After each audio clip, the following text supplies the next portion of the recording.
잎이 하나씩 떨어지는 것을 보면 벌써 가을이 왔음을 알게 됩니다. 그런데 이 작은 잎 하나 떨어지는 이 작은 현상 하나로 큰 근본을 알 수 있다고 합니다.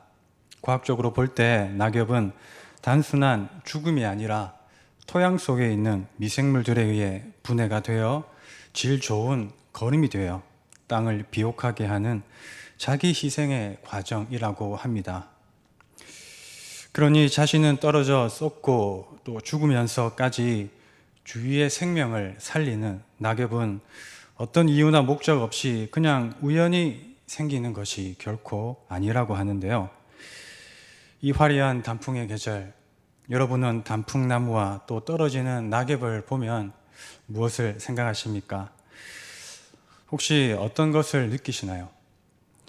혹시 보시기에 좋았더라 말씀하시는 그 하나님을 생각하며 하나님을 찬송하시는 분이 여기 계실까요?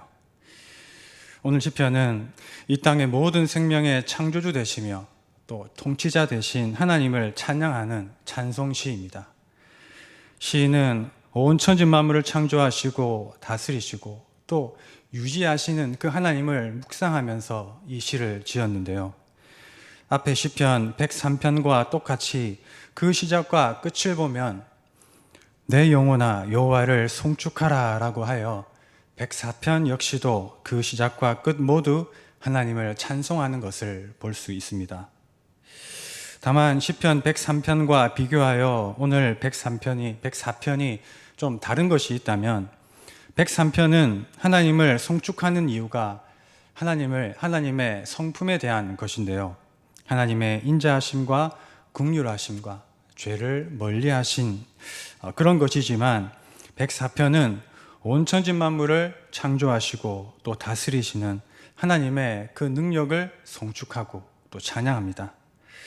특히 시편 103편은 이스라엘의 역사 속에 나타난 하나님을 찬양하며 그 은혜와 자비를 찬양했다면 오늘 104편은 하나님의 창조와 관련하여 그것이 이 자연 질서 속에서 어떻게 나타나는지 그 하나님의 섭리와 또 권능을 찬양합니다. 때문에 태초에 하나님이 천지를 창조하시니라고 시작하는 창세기 1장에 나타난 하나님의 창조 사역에 대한 그 피조물로서 우리 인간이 어떻게 하나님께 화답해야 할지 그 화답의 시가 오늘 시편 104편이라고도 할 수 있습니다. 그래서 오늘 본문을 또 구조적으로 살펴보면 창세기 1장과 또 비슷하다는 것을 알 수 있는데요. 혹시 여러분은 하나님께서 어떤 순서로 이 천지 만물을 창조하셨는지 그 순서를 기억하고 계십니까? 제가 신대원 공부할 때는 저는 앞글자를 따서 이 빛궁땅 해오동이라고 외웠거든요.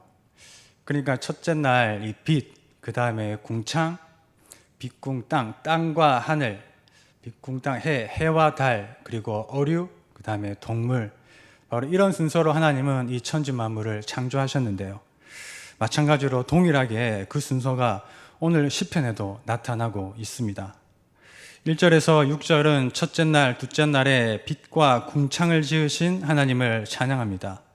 7절부터 18절에는 셋째 날 바다와 육지의 경계를 만드시고 푸른 나무와 채소, 식물을 만드셨음을 찬양합니다. 그리고 19절부터 23절에서는 넷째 날 해와 달을 절기 삼으시고 낮과 밤을 주관하심을 찬양합니다. 24절에서 30절에서는 다섯째 날 바다와 공중의 크고 모든 작은 짐승을 창조하고 또 여섯째 날 땅 위의 짐승들과 또 주의 영을 보내어 사람이 창조되었음을 찬양합니다. 그렇다면 한번 생각해 볼까요? 그러한 온 세상을 창조하시고 또 그 세상을 바라보시는 우리 하나님의 마음은 어떤 마음이셨을까요? 물론 창세기 말씀에서 보시기에 좋았더라 이렇게 말씀하실 테지만 그것이 오늘 우리가 함께 읽은 여기 시편에도 잘 나타나고 있습니다. 31절을 보면 여호와의 영광이 영원히 계속할지며 여호와는 자신께서 행하시는 일들로 말미암아 즐거워하시리로다. 이렇게 시인은 이제 천지창조를 마치시고 일곱째 날에 안식하시면서 여호와께서 지으신 그 모든 것을 보시고 행하신 그 모든 것을 보시며 심히 즐거워하시리로다. 기뻐하시고 즐거워하시는 하나님을 찬양합니다. 창조하시고 통치하시는 하나님께서는 여호와께서 행하신 그 창조의 모든 일들로 말미암아 영광 받으시고 기뻐하십니다. 여호와의 영광이 영원히 계속할지며 라고 하여 온 만물을 처음 창조하셨을 때부터 지금까지 항상 또 영원히 영광 받으시고 기뻐하시고 즐거워하십니다. 그렇다면 이렇게 하나님께서 기뻐하고 또 즐거워하시는데 그러면 우리는 어떠합니까? 우리는 어떠해야 할까요? 그것에 대해 오늘 시인이 또 어떻게 표현하는지를 알 수 있는데요. 33절을 보면 내가 평생토록 여호와께 노래하며 내가 살아있는 동안 내 하나님을 찬양하리로다. 이처럼 시인 역시도 평생토록 자신에게 생명이 있는 한 하나님을 찬양하리로다 라고 하고 있습니다. 그리고 이 표현을 또 계속 묵상해 보면 이 시인이 어떤 마음인지를 더 잘 알 수 있는데요. 특별히 시인은 나의 하나님을 찬양하겠다라고 다짐하고 있고 또 영원토록 하나님을 찬양하겠다며 어쩌면 그것을 스스로에게 약속하고 있다는 것을 알 수 있습니다.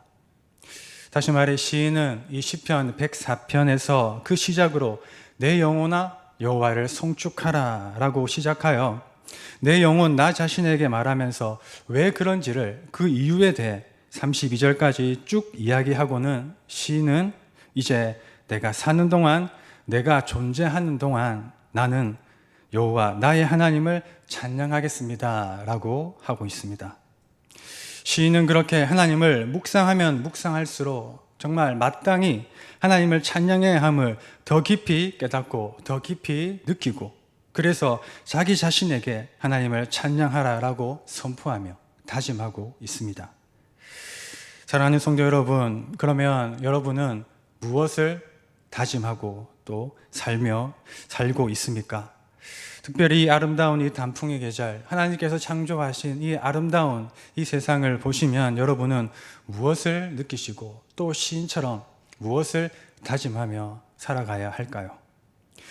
특별히 우리는 창세기 말씀처럼 하나님께서 우리를 자기 형상, 곧 하나님의 형상대로 우리를 사람을 창조하시고 복을 주시며 생육하고 번성하여 땅에 충만하라, 땅을 정복하고 다스리라고 말씀하셨습니다.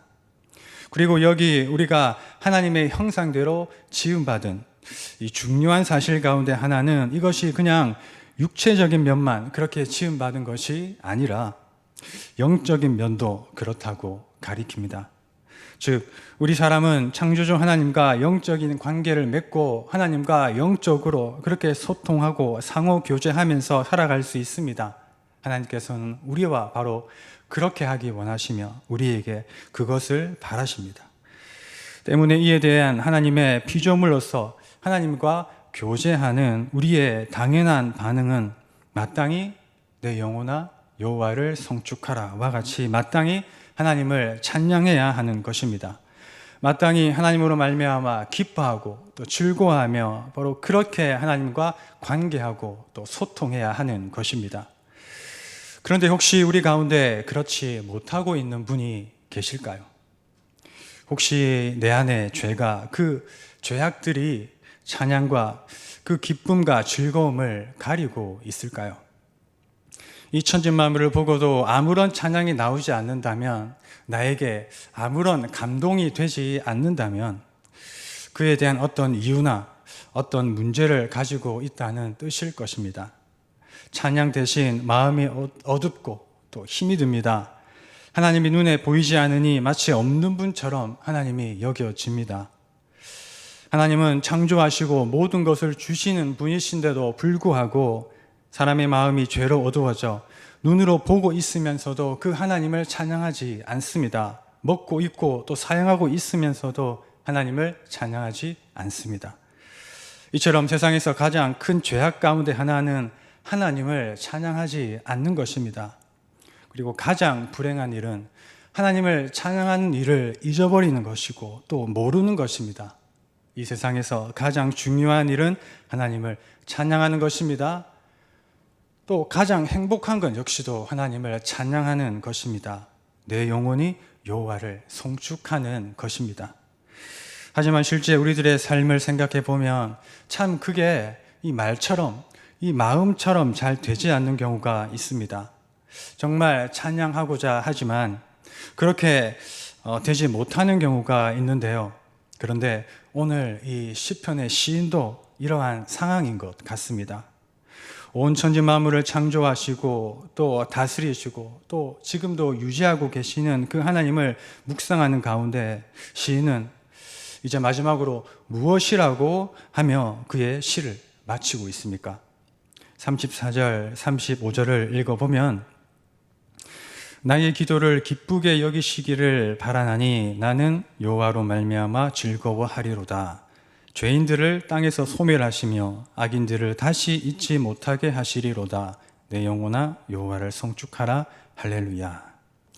어떻습니까? 시인은 마지막으로 하나님께 기도를 하고 있는데요. 그런데 무엇이라고 하나님께 기도하고 있습니까? 나의 기도를 기쁘게 여기시기를 바라나니 라고 하고는 다시 한번 나는 여호와로 말미암아 즐거워하리로다 라고 하여 다시 자신에게 선포하고 또 다짐을 하고 있습니다. 어떻습니까? 이것이 어찌 보면 저는 좀 이상하다고 느껴지는데요. 왜냐하면 그렇게 처음부터 계속 내 영혼아 여호와를 송축하라며 하나님을 찬양했던 이 시인이 이제 시편을 마무리하면서 여기서 기도하길 나의 기도를 기쁘게 여기시기를 바랍니다 라고 합니다. 이 말씀은 어찌 보면 그동안의 이 내용과는 조금 다르게 이어지는 것 같은데요. 그렇다면 이 시인은 하나님께서 자신의 기도를 기쁘게 여기지 않을 수도 있기 때문에 이렇게 기도하는 것일까요? 아니면 말은 오늘 시인이 이렇게 하나님을 찬양하고 송축하고 있지만 사실은 그의 속마음은 그렇지 않다는 것일까요? 그런데 이어지는 이 35절에는 죄인들을 땅에서 소멸하시며 악인들을 다시 잊지 못하게 하시리로다 라고 하여 여기 34절에 갑작스러운 기도가 나오고 있고요. 그리고 35절에는 죄인들과 또 악인들이 등장합니다. 즉 시인에게 어떤 어려움이나 문제가 있는 것 같습니다. 그러나 다시 한번 오늘 시편을 잘 살펴보면 시인은 바로 그렇기 때문에 내 영혼아 여호와를 송축하라 라며 더욱 자신에게 이것을 선포하고 있습니다. 내가 여호와를 즐거워하겠다라고 하며 더욱 자신에게 다짐하고 있고 또 더욱 스스로에게 약속하고 있습니다. 여기 기도로 번역된 단어 이 시야라는 단어는 다른 본문에서는 대부분 걱정 또 근심 등으로 번역하는 단어입니다. 또는 묵상, 생각 등으로 번역할 수도 있는데요. 그러나 이 단어는 여기에서 고통스러운 생각으로 번역하는 것이 가장 적당할 것 같습니다. 그래서 이 기도나 찬양을 고통스러운 생각이라는 의미로 번역을 할 수 있는데요. 즉, 하나님, 나의 이 고통스러운 생각을 기쁘게 여기시기를 바랍니다. 네, 이처럼 사실 시인은 현재 자신의 그 예전 고난의 때를 생각하고 있든지 아니면 지금 그 고난을 당하고 있다라고 볼 수 있습니다. 그리고 시인의 그 고난은 35절에서 말하는 죄인이나 또 악인들과 관련되어 있는 것 같습니다. 그러나 시인이 자신을 그렇게 괴롭히는 악인으로 인하여 신음하듯이 하지만 그렇기 때문에 시인은 어떻게 합니까? 더욱더 하나님을 묵상합니다. 기도하고 찬양하고 있다는 사실을 알 수 있습니다. 그런데 만약 이때 시인이 그의 기쁨의 원인이 하나님이 아닌 세상에 있었다면 그는 하나님께서 기쁘게 여기실 만한 그런 묵상과 기도가 전혀 되지 못하였을 것입니다. 그러나 그는 나는 여호와로 말미암아 즐거워하리로다 라고 하여서 그는 세상의 것이 아닌 하나님을 기뻐하고 즐거워하는 사람이었습니다. 그래서 그를 괴롭게 하는 이의 문제로 그것을 하나님 앞으로 가져다가 그것을 더 묵상하고 또 기도하니 어떻다는 것입니까? 오히려 그것조차도 하나님께서 기쁘게 받으실 그런 것이 될 수 있도록 그러한 기도가 나오는 것입니다. 그렇습니다. 시인은 깨달았던 것입니다. 자신을 그토록 괴롭히게 하는 그 사람은 말씀처럼 어떻게 된다는 것입니까? 이후에 사라지고 또 다시 잊지 못하게 되리라는 것입니다. 그렇습니다. 그렇게 곧 없어지게 되고 사라질 것 때문에 영원히 찬양받으실 그 하나님을 찬양하는 것이 만약 방해가 된다면 그것은 시인뿐만 아니라 우리에게 역시도 말이 안 되는 것입니다. 잘못된 것입니다. 나를 힘들게 하는 죄인, 나를 괴롭게 만드는 악인들이 혹시 있으십니까? 하나님께서 역사하시면 곧 그들이 없어지고 또 사라질 존재들입니다. 그리고 조금도 하나님을 찬양하는 것에 그것들이 방해가 되면 안 되는 것입니다. 아니, 오히려 고난이 또 축복인 것처럼 그 문제와 악인들 때문에 우리가 더욱 하나님을 붙잡고 또 기도하며 더욱 하나님을 만나고 하나님을 묵상한다면 그 믿음이 더욱 깊어질 것입니다. 많은 사람들의 삶에 문제가 생기면 많은 사람들은 하나님을 찬양하는 것을 멈추고 또 잊어버리곤 합니다. 이스라엘의 왕 다윗 역시도 하나님의 은혜를 깨닫고 기억하며 그 은혜를 베풀고 또 생명을 살리다가 어떻게 되었습니까? 은혜를 잊어버리고는 범죄하였습니다. 자신의 죄를 은폐하고는 하나님을 찬양하는 것을 멈추고 또 잊어버렸습니다. 우리도 혹시 하나님을 찬양하는 것을 잊어버려 흑암 가운데 죄악을 행하고 있는 분이 계실까요? 그렇다면 오늘 말씀을 통해 빨리 깨닫고 회개하여 돌이켜야 할 것입니다. 왜? 무엇 때문에 하나님을 찬양하지 못하는 것입니까? 문제는 지극히 작은 것이고 하나님은 지극히 크신 분이십니다. 문제는 그렇게 우리를 넘어뜨리려고 하지만 반대로 하나님은 우리를 세워주시는 분이십니다. 왜 우리를 넘어뜨리려는 것 때문에 우리를 세워주시는 그 하나님을 찬양하는 것을 멈추고 잊어버려야 할까요? 아무리 사람들의 죄악이 커도 창조주 하나님의 그 영광은 그 어떤 것도 가릴 수가 없습니다. 오직 그것을 더 크게 생각하는 바로 우리의 생각, 우리의 어리석은 마음 때문에 하나님을 찬양하는 것이 막히는 것이고 그것을 잊어버리는 것입니다. 오늘 우리는 무엇 때문에 하나님을 찬양하고 있는지, 오늘 우리는 어떻게 살아가고 있는지 오늘 시편의 말씀을 통해 나의 마음과 나의 영혼을 돌아보기 원합니다. 여러분은 하나님을 기뻐하고 계십니까? 아니라면 그러한 기쁨과 즐거움을 정말 회복하기 원하십니까? 오늘 우리 역시도 이 시편의 시인처럼 실은 많은 근심과 걱정 가운데 이 땅을 살아가고 있습니다. 나를 괴롭게 하는 악인들이 주위에서 나를 힘 빠지게 하고 나를 너무나 작아지게 만듭니다. 하나님을 찬양하고 싶고 정말 즐거워하고 싶지만 그렇지 못할 때가 실은 많이 있는 것 같습니다. 그러나 문제 가운데 그런 것들 때문에 바로 더 깊이 하나님을 만나시고 또 그래서 문제를 만나면 하나님을 찬양하고 멈추고 잊어버리는 것이 아니라 더 깊이 하나님을 찬양하게 되고 하나님께 더욱더 나아가는 우리 모두가 되길 간절히 바랍니다. 우리 마지막으로 같이 한번 우리 따라 하실까요? 우리 같이 같은 마음으로 선포하고 또 다짐하기 원하는데요. 내 영혼아 여호와를 송축하라. 나는 여호와로 말미암아 즐거워하리로다. 할렐루야. 아멘. 오늘 시인처럼 그렇게 또 나에게 또 스스로에게 또 나와 함께 동행하시는 그 주님께 내 영혼아 여호와를 송축하라. 나는 여호와로 말미암아 즐거워하리로다 라고 선포하고 또 다짐하면서 또 그렇게 약속하면서 우리 삶의 가장 중요한 이 찬양, 이 송축과 이 감사와 이 찬양이 더욱더 풍성히 넘치시고 또 깊어져 그 찬양의 주인 되시는 하나님을 더욱 기뻐하시고 또 즐거워하시는 우리 모든 성도님들 되시길 간절히 부탁드립니다. 기도하겠습니다.